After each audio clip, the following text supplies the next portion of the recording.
Magandang hapon po sa ating lahat at tayo po ay magkakaroon ng daily words of encouragement. Agahan po natin sapagkat maya-maya po ay meron pong activity or midweek service na atendahan po kami. Gusto ko lang pong basahin dito sa Ephesians chapter 6 verse 12.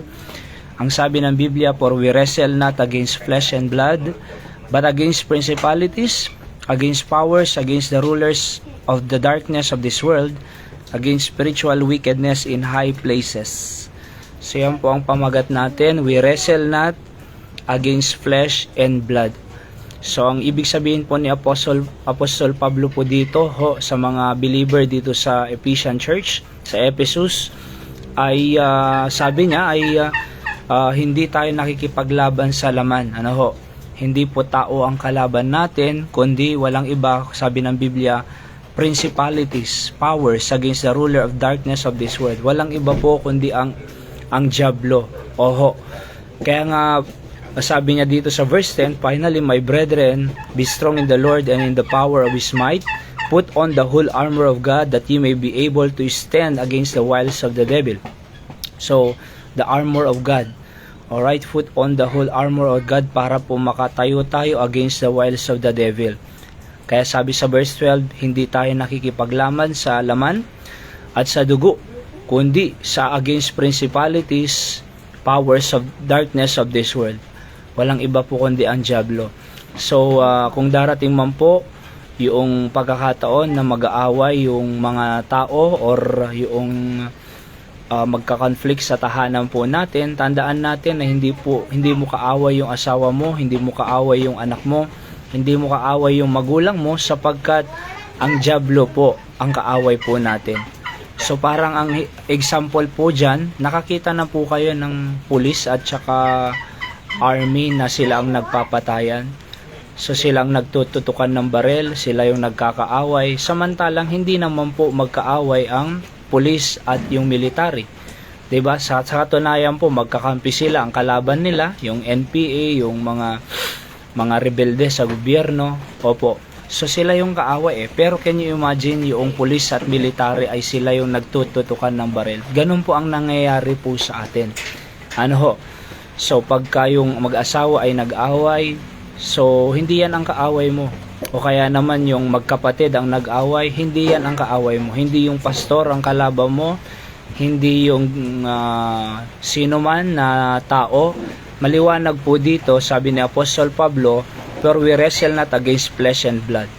Kaya nga po ang panlaban po natin to overcome the wiles of the devil, ang principalities, powers, rulers of the darkness of this world, against the spiritual wickedness in high places.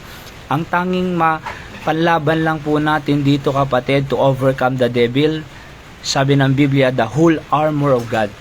At babanggitin po dyan lahat yung sword of the Spirit, which is sabi dyan, sword of the Spirit, the word of truth, and the gospel, alright, and the shield of faith, at lahat yan.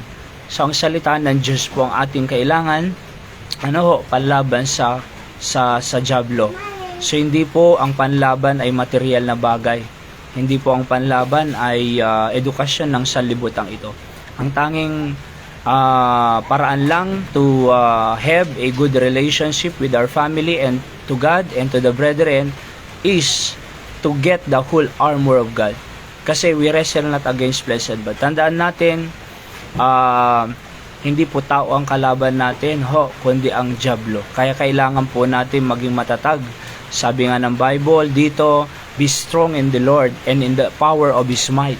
So tayo po ay magpakatibay sa Panginoon upang tayo po ay makatayo sa anumang banta ng diablo upang sirain po ang ating tahanan, ang ating pamilya, ang mga future ng ating mga anak, kundi kinakailangan natin ng mag-stand. Kailangan natin maging strong sa Panginoon. Kaya dapat malapit po tayo sa Diyos, lagi po tayong mag-pray, lagi tayong mag-church, lagi tayong makiusap sa ating Panginoon upang sa ganon tayo po ay maging matibay. Tayo po manalangin. Dakilang Diyos, salamat sa inyong salita for just a short period of time to study the Word of God for our daily words of encouragement. Tunay nga that we wrestle not against flesh and blood, but against the spiritual wickedness of this world, against the devil. Kaya help us to get to be strong and in the power of your might, O God. And we need your word para po kami ay ma-overcome namin lahat ng mga bagay na atake ng diablo to destroy our family. Kaya Panginoon, help us to have a good relationship with you at patuloy na sumunod po sa inyo at mamuhay sa gitna ng inyong kalooban. Patawad sa mga pagkakasala. In Jesus' name I pray. Pagpalaan niyo rin po ang lahat na nakikinig ngayon at naway meron silang napulot na words of encouragement from your word. Ito po ang aking dalangin sa pangalan ng Panginoong Hesus.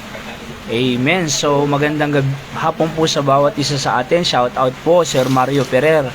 At sa lahat po ng nakikinig, whether it be live or replay, ang Panginoon pong magpala sa inyo. See you po on our next episode.